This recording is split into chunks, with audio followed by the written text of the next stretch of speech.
একটা জিনিস ভিক্ষা চাইতে এসেছে আপনার কাছে। ও আল্লাহর নবী, আমার বাবা মুনাফিকদের সর্দার, কিন্তু আমার বাপ মরে গেছে।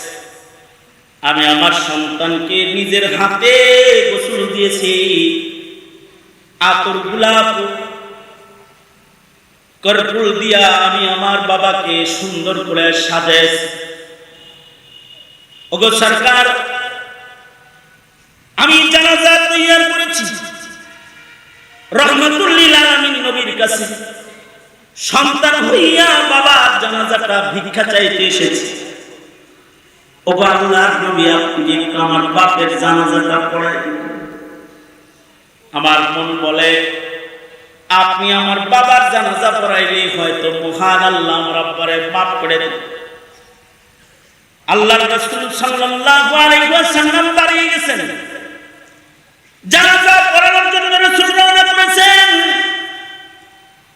হযরত ওমর পিছন থেকে রাসূলকে টেনে ধরে কয়, সূরা মুনাফিকুন নাযিল হইছে, মুনাফিকের সর্দারের জানাজা পড়াইতে কি লেগা যান?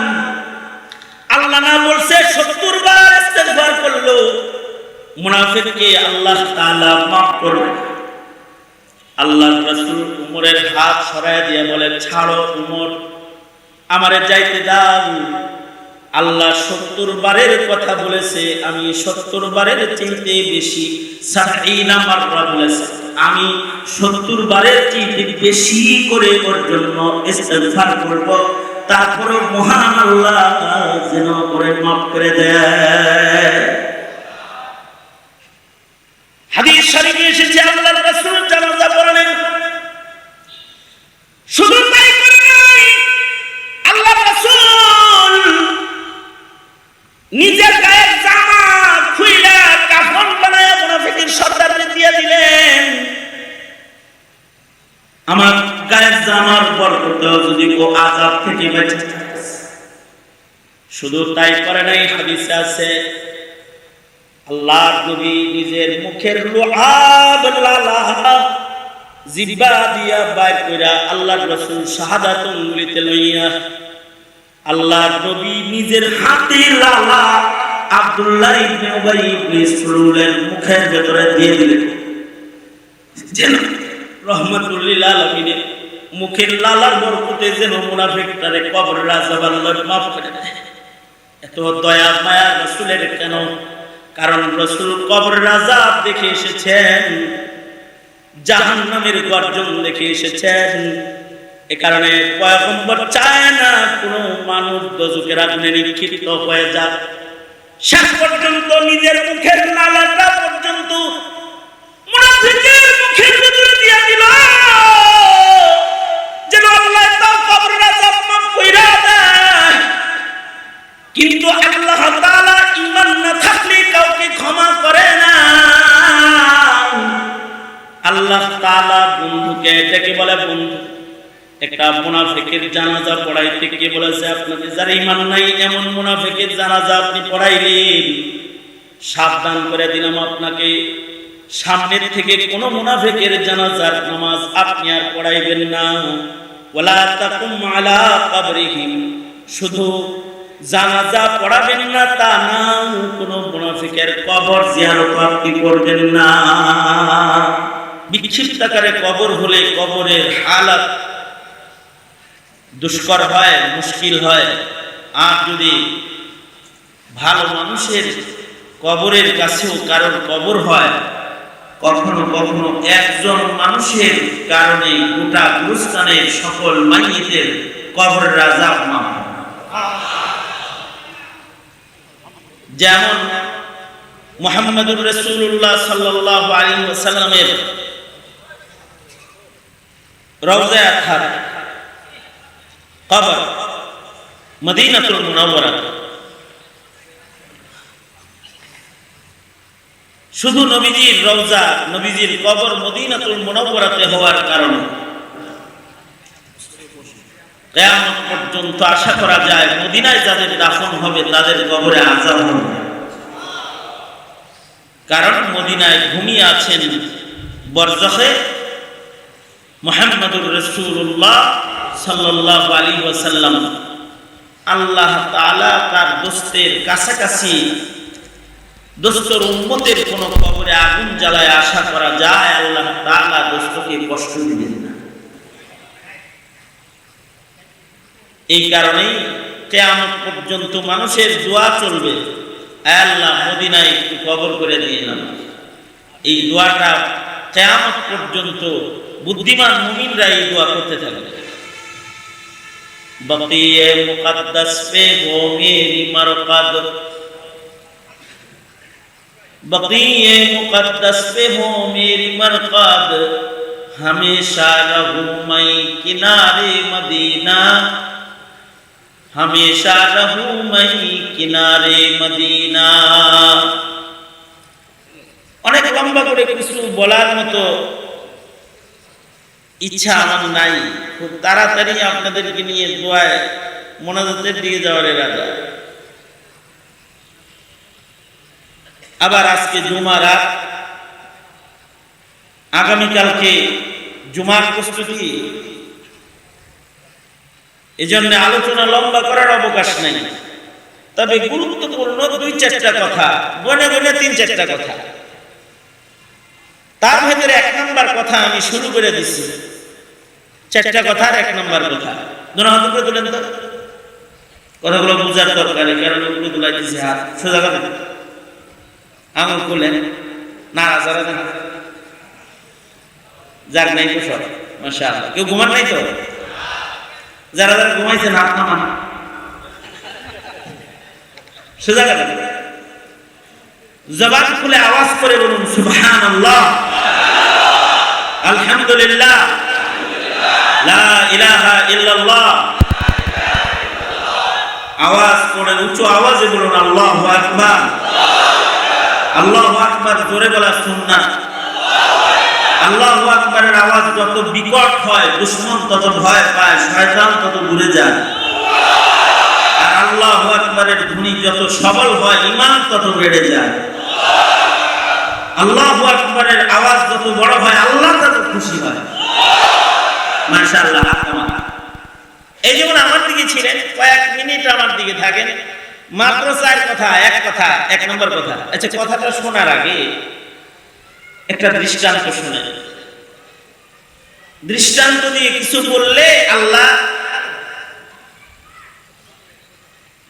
বান্দারা, আল্লাহর বান্দারা, আল্লাহ বান্দাদের সহজে বোঝানোর জন্য আল্লাহ দৃষ্টান্ত দিয়েছেন কোরআনে।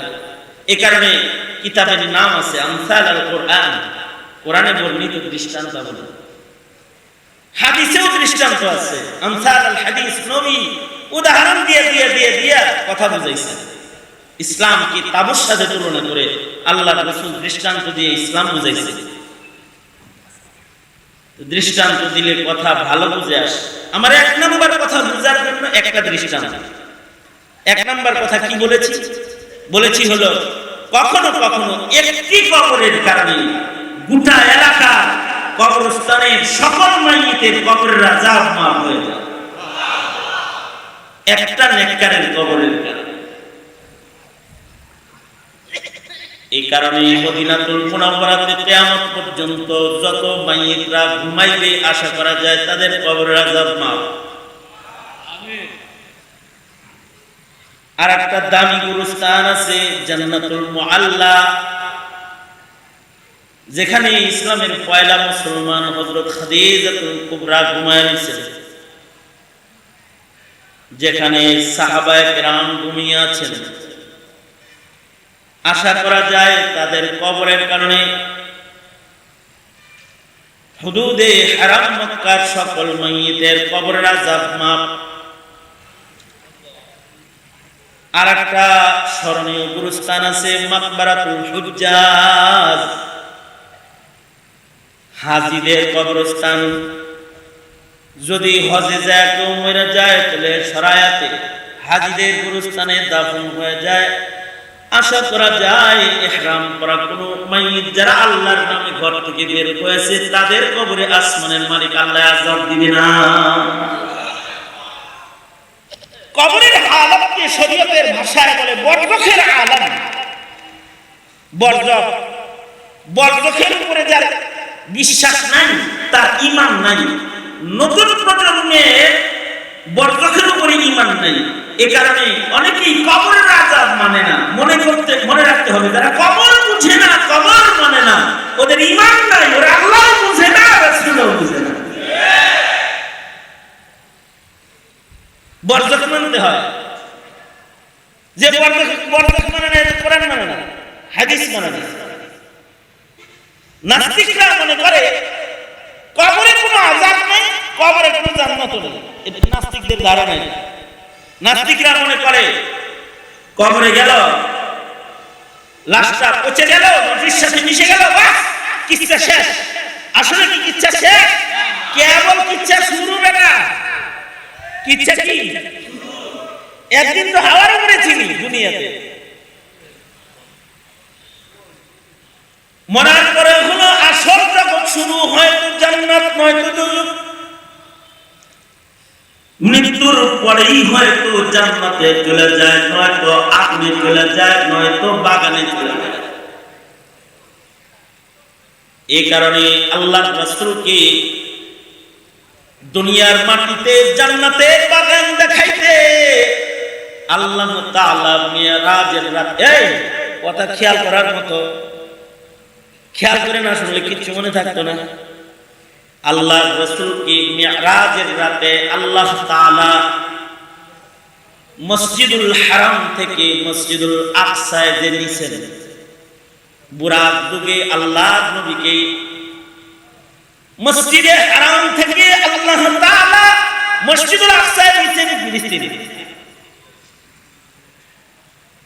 সুবহানাল্লাযী আসরা বিআবদিহি লাইলান মিনাল মাসজিদিল হারাম ইলাল মাসজিদিল আকসা।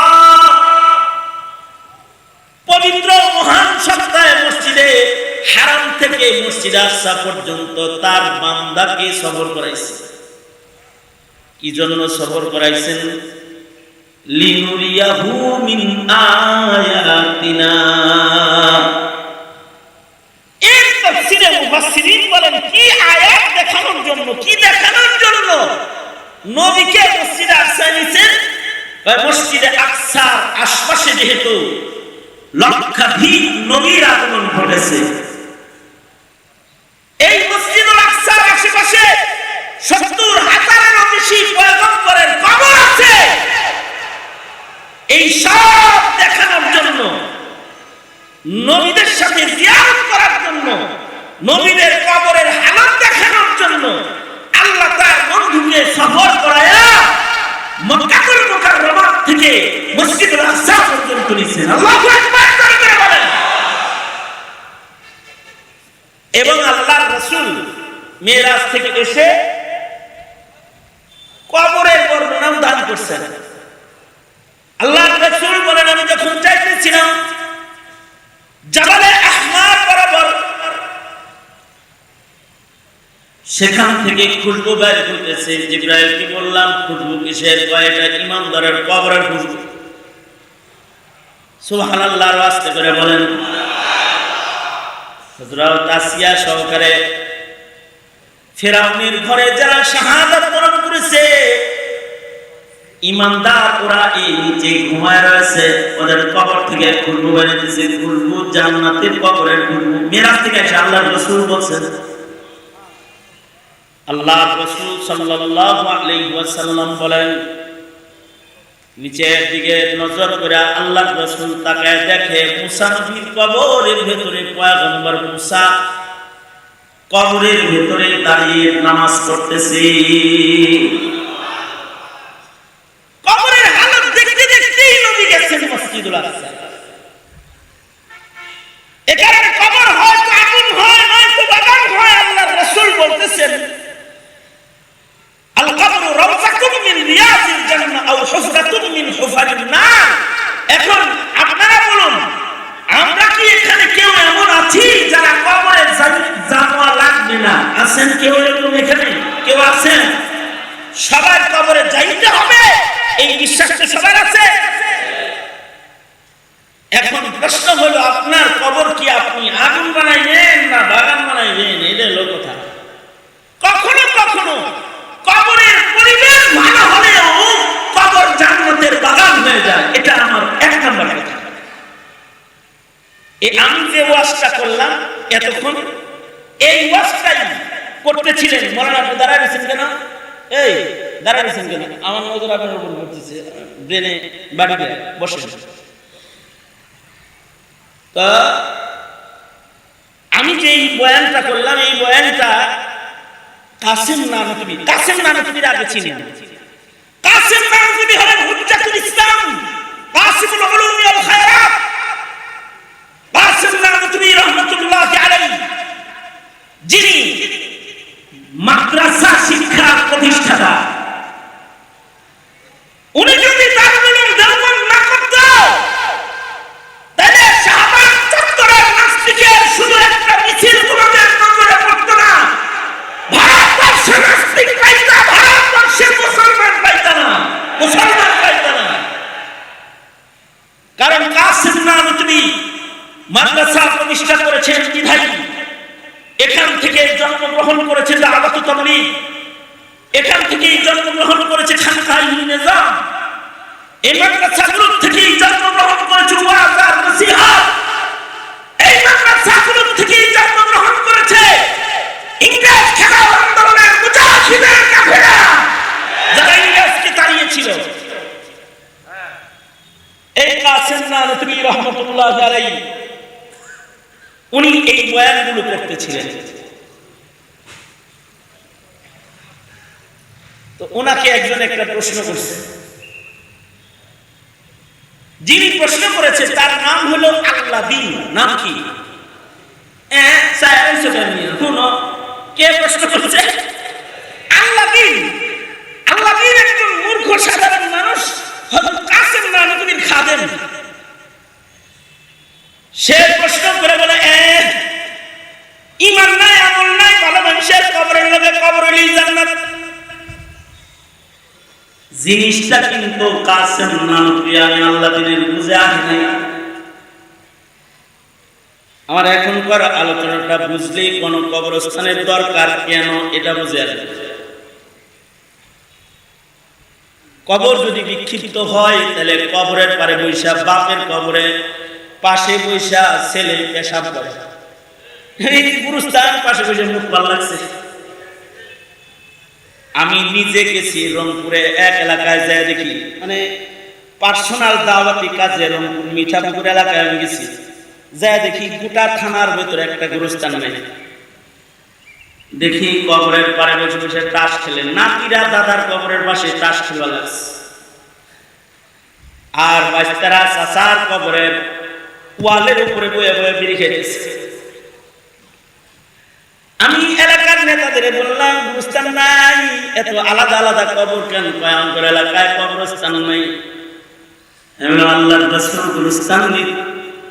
গুরুস্থান প্রতিষ্ঠা করেছেন, কবরস্থান প্রতিষ্ঠা করেছেন। আপনারা কবরস্থান বানান, কারণ কখনো কখনো একজন নেককার মুমিনের উসিলায়, একজন ইমানদারের উসিলায় যেমন আল্লাহ গজব বন্ধ করে, একজন মানুষ আল্লাহ আল্লাহ বললে যেমন ইসরাফিলের সিংহা বন্ধ থাকে। কখনো কখনো একজন নেককারের কবরের কারণে গুরুস্থানের হাজার হাজার মাইয়িতের কবরের আযাব মহান আল্লাহ মাফ করে দেয়। আল্লাহ দিন বলে ইমানদার হলে একজন কবরের আযাব মাফ হইব সবজনের, এত সস্তা। এমন কথা কি বুঝানোর জন্য কোরআন হাদিস দিয়া তো সাধারণ মানুষের বোঝানোর দরকার নেই। যদি সহজে বুঝান যায় দৃষ্টান্ত দিয়া, তাহলে ভালো হয়। কাসেম নানতুবি বললেন, তুমি যে আমারে তাল পাখা দিয়া বাতাস দিতেছ, আমার একটা প্রশ্নের উত্তর দাও। সেটা হলো এই, তোমার তাল পাখার বাতাস খালি আমার লাগতেছে না ডান পাশে বাম পাশে যারা বসা আছে তাদেরও লাগতেছে? কয় কেন? বাতাস তো দিতেছি আমনে, কিন্তু ঠান্ডা হইতেছে ডানে বামে যারা আছে তারা। ওই যে যে তাল মাখা ঘুরাইতেছে একটা, একজনের বাতাক দিতেছে, লাগতেছে চতুর্দিকে যারা আছে সবাই। কাসেম নানুতুবি বললেন আল্লাহ দিন একজনকে টার্গেট করে ফ্যান চালাইলেও যেমন ঘরের সবাই ফ্যানের বাতাস পায়, জান্নাতের বাতাস যদি কারোর কবরে প্রবাহিত হয়ে যায় তো তার কারণে গুরুস্থানের সবাই কবরের আযাব বন্ধ হয়ে যায় কখনো কখনো।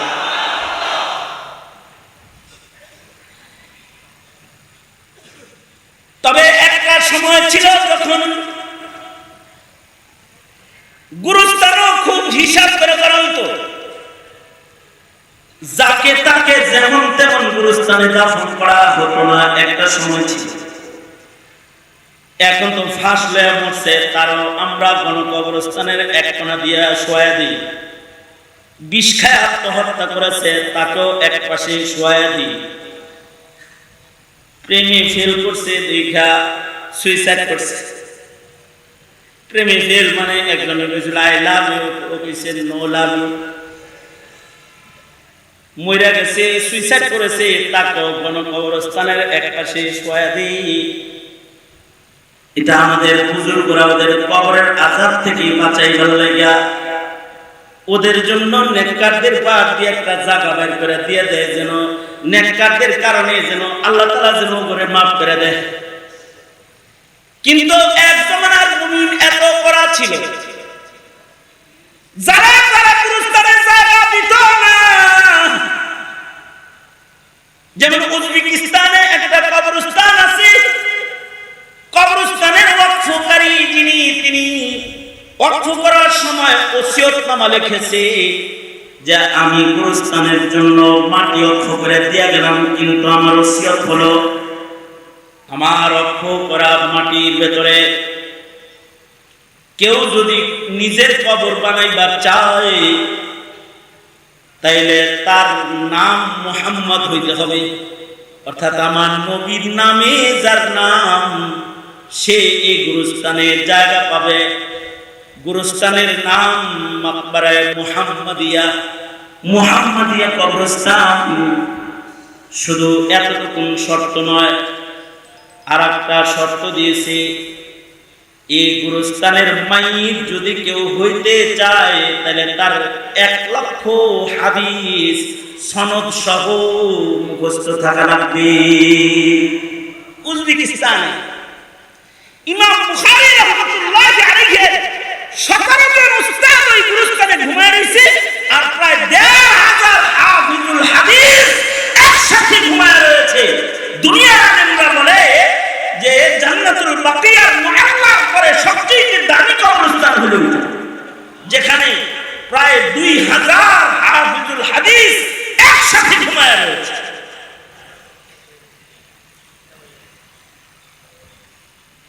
সাহেবে হেদায়া ফিকহের সবচেয়ে হানাফি বড় ভান্ডার, হানাফি মাযহাবের হেদায়া।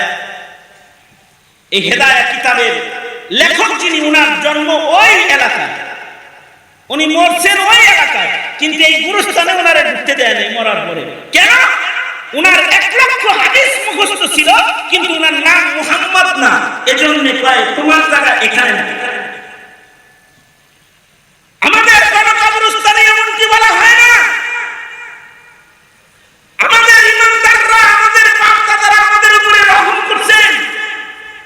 যদি আমাদের বাপ দাদারা ওসিয়ত করত যে আমার কবরের পাশে কাউকে বেনামাজিকে কবর দিবি না, বেপরদা নারীকে এই গুরুস্থানে কবর দিবি না, নাস্তিকের মিছিলে ঘুরে তাকে মুসলমানের কবরস্থানের জায়গা দিবি না, কাদিয়ানীর পক্ষে কথা কয় তাকে মুসলমানের গুরুস্থানের জায়গা দিবি না, যদি ওসিয়ত করত তাহলে মুসলমানের গুরুস্থানে বহু নামধারী মুসলমান আছে, তোমরা জায়গা পাবে না, জায়গা পাইতে না, জায়গা পাইতে না তোমরা।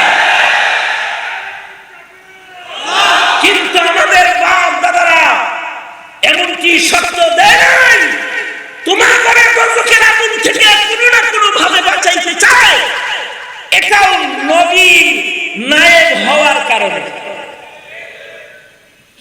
তাছাড়া মৌলবীরা কইতো যে আমরা হাফেজরা সব এক জায়গায় ঘুমাবো, কোন জাহেলের লগে ঘুমাবো না। মুফতিরা বলতো যে মুফতিরা সব এক গুরুস্থানে দেব, পাবলিকের লোকে আমরা নেই। তাবলিগরা বলতো যে আমরা চিল্লারা সব একসাথে দেব, তোরা তারা চিল্লা চিল্লি করস তো লোকে আমরা নেই।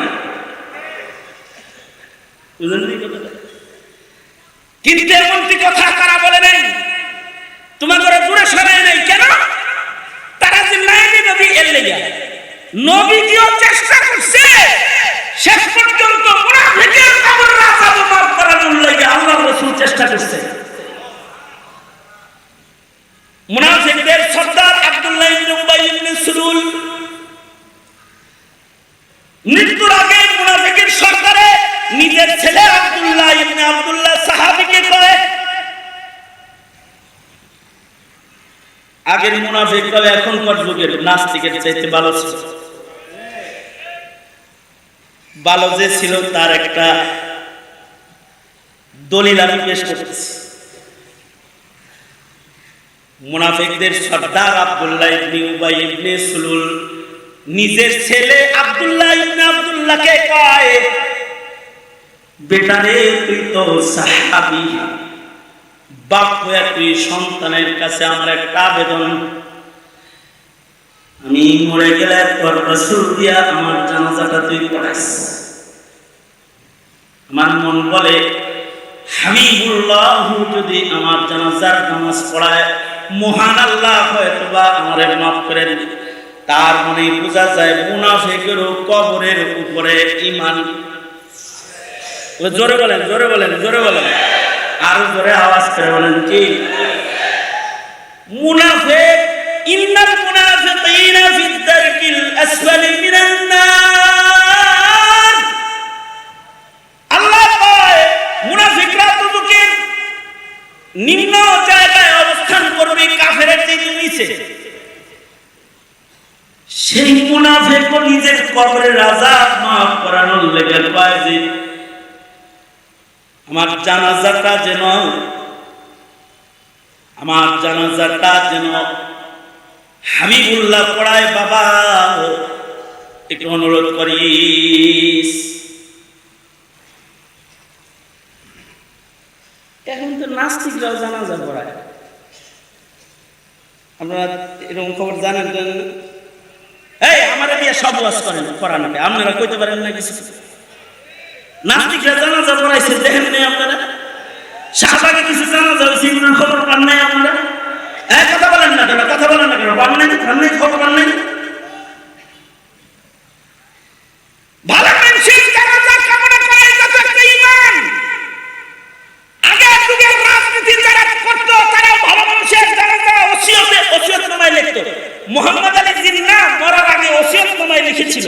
মুহাম্মদ আলী জিন্নাহ মরার আগে ওসিয়তনামায় লিখেছে যে আমার জানাজার নামাজটা যেন শাব্বির আহমদ উসমানী দেওবন্দি পড়ায়। আমার মন বলে শেখুল ইসলাম শাব্বির আহমদ উসমানী যদি আমার জানাজা পড়ায় তাহলে মহান আল্লাহ হয়তো আমার মাফ করে দিবেন। তার ওসিয়তনামায় লিখে গেছে। শাব্বির আহমদ উসমানী রহমাতুল্লাহ আলাইহি শেখুল হিন্দের যোগ্য শাসকদের একজন। শেখুল হিন্দ যেখানে যেতে পারতেন না সেখানে শাব্বির আহমদ উসমানীকে পাঠিয়ে দিতেন। ভালো মানুষের জানাজা কামনা করা, এর ভিতরে একটা কবরের বিশ্বাস লুকায় রয়েছে। দুঃখের কথা কইতে গেলে তো কান্না লাগবে ওয়াজ বাদ দিয়া। এই যুগের মুসলমান ভালো মানুষের জানাজা তো বুঝে না, কবরও বুঝে না, সওয়াবও বুঝে না, হাসরও বুঝে না। আমার এক বন্ধু কিছুদিন আগে এক লোকের জানাজা পড়াইছিল, এক মুফতি সাহেব আমার বন্ধু। তো উনি এই ঘটনা বলতে যায় কান্না দিলেন। সেটা হলো উনি জানাজার নামাজ পড়াইছেন এমন মাইয়িতের, যেই মাইয়িতের লাশ 6 দিন ফ্রিজে রাখছে। ছেলে জার্মান থেকে আসছে এরপরে দাফন করার জন্য, ছেলে দাফন করতে। অথচ মুমিন মরার পরে কয় আজিলুনি আজিলুনি, তাড়াতাড়ি আমারে জান্নাতে পাঠা, জান্নাতে পাঠা। যাই হোক, রাখাটা জায়েজ নেই, 7 দিন রাখছে ফ্রিজে। ওসিয়তের জানাজা পড়া হচ্ছে, জানাজা পড়াইতেছে এক মুফতি সাহেব। বেদনাদায়ক দৃশ্য হলো জার্মান থেকে মাইয়িতের ছেলে জানাজা পড়তে এসেছে, সাথে করে নিজের নাতি মানে ছেলেটাকে জান্নাতের বাগানে শোয়ানো হয়। ফেরেশতারা এসে ওকে বলেন নাম কানাউমাতিল আরুস, বাসরের ঘুম ঘুমাও, ইসরাফিলের বাঁশি পর্যন্ত ঘুমায়গা, আর কেউ তোমায় ডাক দিবে না। আল্লাহু আকবার জোরে করে বলেন। এই বাবা, মুশরিকের লাশ পোড়ানো হয়, মুমিনের লাশ পোড়ানো হয় না। জরায়ে কইরা মুফতি সাহেব বললেন আমি কাঁদতে লাগলাম। বেদনার বিষয় হলো বর্তমান সমাজের নবপ্রজন্মের দ্বীনি জ্ঞান এত কম, মরার পরে লাশ কি করা লাগে তা পর্যন্ত মুসলমানের জানে না। দাফনের জন্য অন্য মানুষ ডাইকা আনতে হয়, দাফন করতে হবে তাও জানে না। অবশ্য হিন্দি ছবি দেখতে দেখতে মরার পরে হিন্দুর লাশ পোড়ানো হয় এটা জানে। নিজের গ্রুপের মানুষের মরার পরে কি হয় তা না শিখার কারণে বাপের জিগায় দাদার লাশ পোড়ানো হবে নি। অপেক্ষা করো, যদি এমন মূর্খতার শিকড় গভীরে যাইতেই থাকে তাহলে ওই দিন বেশি দূরে নয় যে হিন্দি ফিল্মের নকল করে বাপ তার সন্তান তার বাবার লাশ আগুন দিয়ে পোড়াবে, দাফনের জন্য গুরুস্থানে নিবে না। অপেক্ষা করো, অপেক্ষা করো। এদেশের মোল্লা করে জঙ্গি মহিলা তাদের মুখে তালা লাগাইতে চাও, তোমার কবর চেনানোর মতো কেউ এই জমিনে থাকবে না, থাকবে না, থাকবে না। তোমার ভাগ্য কাছে এক অন্ধকার ঝুলন্ত অবস্থায় আছে, মৌলবীর বিরোধিতা করবে তো অন্ধকার নেমে আসবে, আলো ধোঁয়া বন্ধ হয়ে যাবে।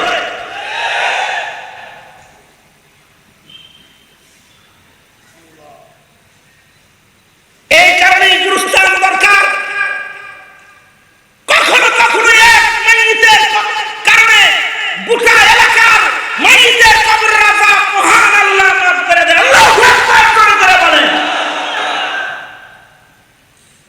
তবে এটাও একটা স্বতঃসিদ্ধ কথা, এটা আমার লাস্ট কথা, ভাগ দিয়ে দুই কথা গেছে গা,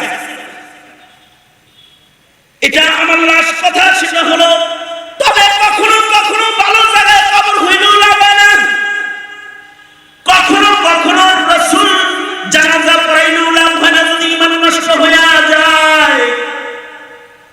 আব্দুল্লাহ ইবনে উবাই ইবনে সুলুলের কবরের আযাব মাফ করানোর জন্য ওসিয়ত করতেছে, রাসূলকে বলল আমার জানাজা পড়াইতে। সন্তান বলে আব্বা তুমি আয়েশা সিদ্দিকার রহমত তুমি লাগাইছো না? হ্যাঁ।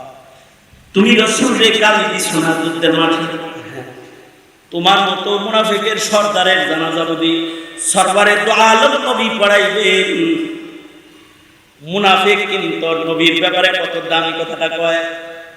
আব্দুল্লাহ তুই তোর রাসূলের চিনিস না, আমি জালেম যত বড় তোর নবীর মায়া তার চাইতে অনেক বড়। তুই বললে দেখিস সে আমার জানাজা পড়াবে। সত্য সত্যই মুনাফিকের সরকার বলে গেল। ছেলে সাহাবী বাপের নাম গোসল দিল, কাফন পরায়া আব্দুল্লাহ ইবনে আব্দুল্লাহ রাসূলের কাছে যায় বলে সরকার আজকে আপনার সাহাবী একটা জিনিস ভিক্ষা চাইতে এসেছে আপনার কাছে।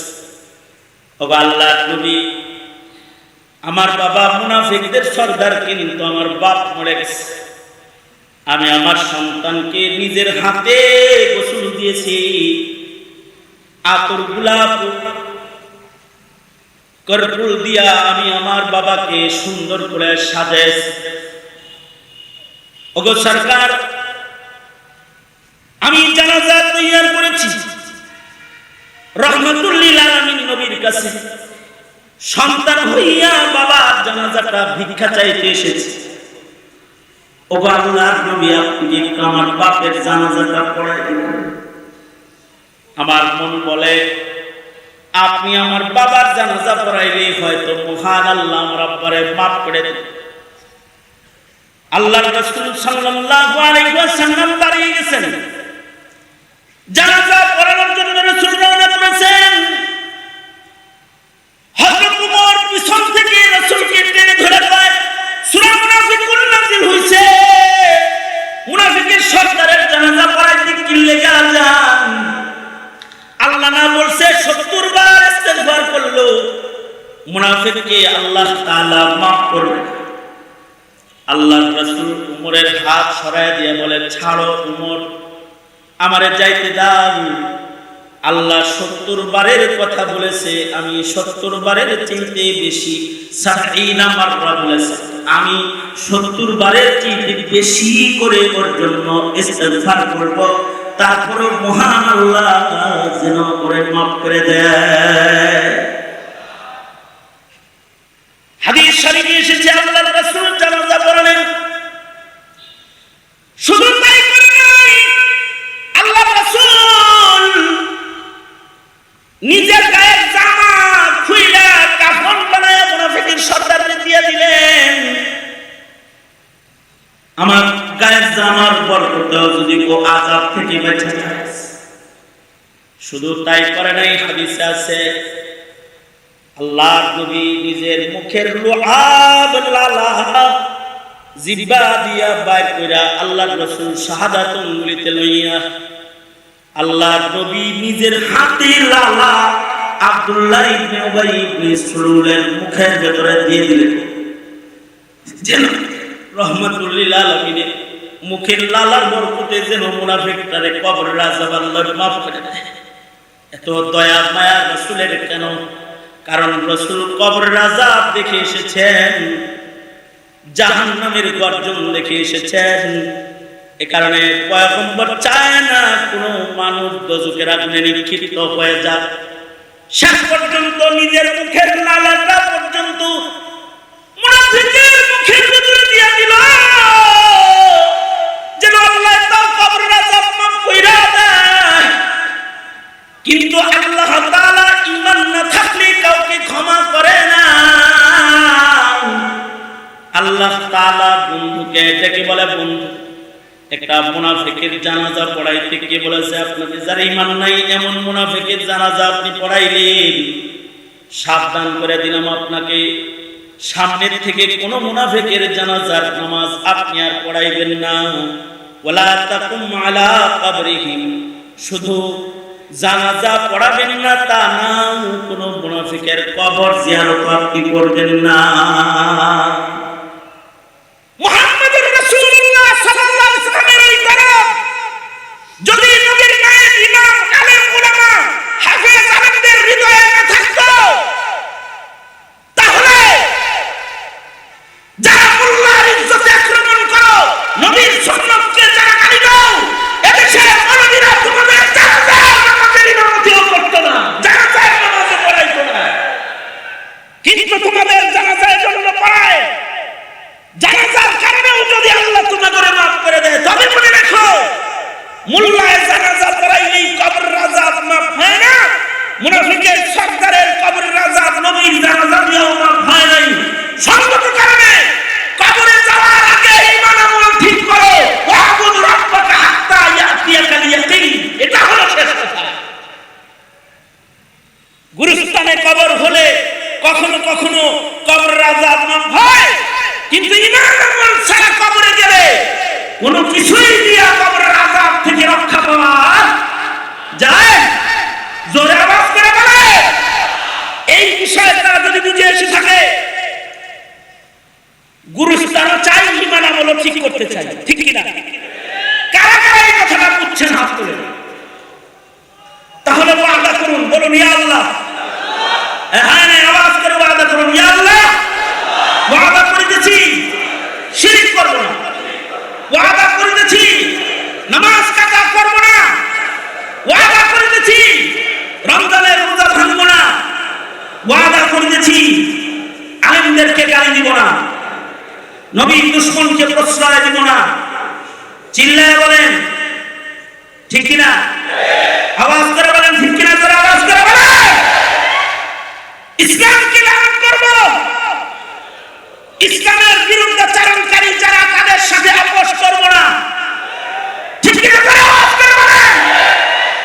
ইসলামকে ধর্ম হিসেবে হৃদয়ে সর্বোচ্চ জায়গা দিব, কবরের আযাব থেকে বাঁচার আশায়। কারণ জিজ্ঞাসা করা হবে মা দিনুকা, তোমার ধর্ম কি? ঠিক কি না? বলেন। আলেমদের পক্ষে থাকবো না বিপক্ষে? জোরে আওয়াজ করে বলেন, পক্ষে না বিপক্ষে? আলেম ওলামা যেখানে, আলেম ওলামা যেখানে,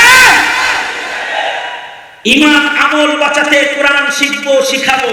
কোরআন হাদিস যেখানে, জোরে আওয়াজ করে বলেন, আমরা আছি সেখানে। আল্লাহ তুমি কবুল করো। চিল্লায়া জোরে কোন আমিন। আরো জোরে আওয়াজ করে বলেন আমিন। আরো জোরে আওয়াজ করে বলেন আমিন। আর গুরুস্থানের দরকার আছে কবরের আযাব না ভয়। ঠিক কি না? দরকার আছে না নাই? এই গুরুস্থানের সাথে শুধু শাহীন কমিশনার সাহেব না আপনারা সবাই, মেয়র সাহেব না আপনারা সবাই, ইনশাআল্লাহ বলেন, সুদা করেন ইনশাআল্লাহ, মালি সদকা করুন ইনশাআল্লাহ বলেন।